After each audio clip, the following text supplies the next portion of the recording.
Personne ne se souvient des premiers temps, et il en sera de même de ceux qui viendront plus tard. On ne s'en souviendra pas non plus. Un verset de l'Ecclésiaste aujourd'hui qui nous rappelle la fugacité de nos réalisations et de nos œuvres humaines.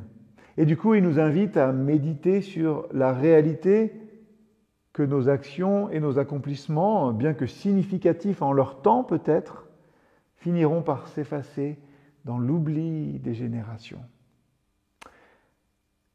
Aujourd'hui, réfléchissez à ce que vous avez fait dans le passé, vos réalisations et vos œuvres, et identifiez peut-être un moment de fierté ou une réalisation significative que vous avez vécue.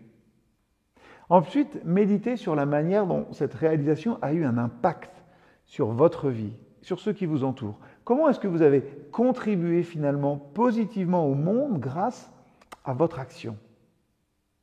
Prenez un moment peut-être aujourd'hui pour considérer les œuvres d'art ou les monuments qui ont survécu à travers les siècles. Pensez à la façon dont ces choses-là ont laissé une trace dans l'histoire et ont inspiré des générations. Et puis, méditez aussi sur la nature éphémère de la vie et de nos réalisations.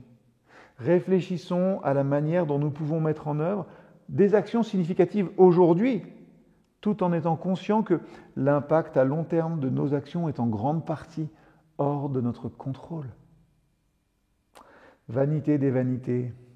En méditant sur la vanité des œuvres humaines, on peut trouver finalement aussi un sens plus profond à notre existence.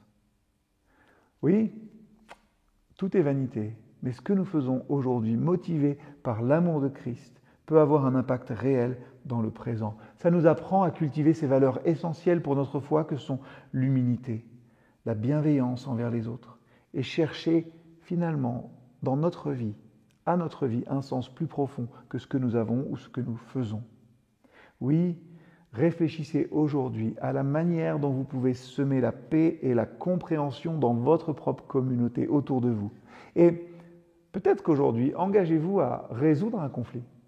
C'est significatif, résoudre un conflit en tendant la main à quelqu'un avec qui vous êtes en désaccord ou à soutenir une cause qui promeut la paix. Je l'ai dit, l'amour, ça marche toujours. Comment allez-vous faire preuve d'amour aujourd'hui ?